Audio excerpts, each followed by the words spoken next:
সাধারণত 10 বছর যখন মানুষের হয়, মহিলা পুরুষ নারী যখন হয়, তখন পাপ নেকি লেখা শুরু হয়ে যায়, আরম্ভ হয়।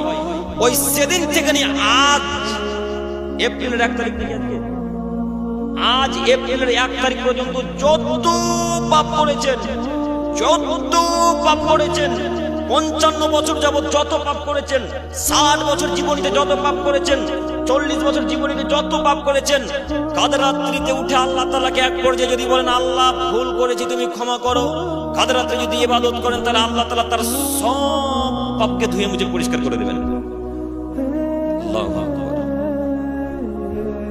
এর থেকে বড় অফার আর কি খুঁজছেন গো? এর থেকে বড় অফার আর কি খুঁজছেন? এর থেকে বড় অফার আর কিছু চাওয়ার আছে? সব পাপ ক্ষমা করে দিতে পারেন আল্লাহ তাআলা, শুধু চাইতে হয় আল্লাহর কাছে, ভিক্ষা চাইতে হয়। আল্লাহ তাআলা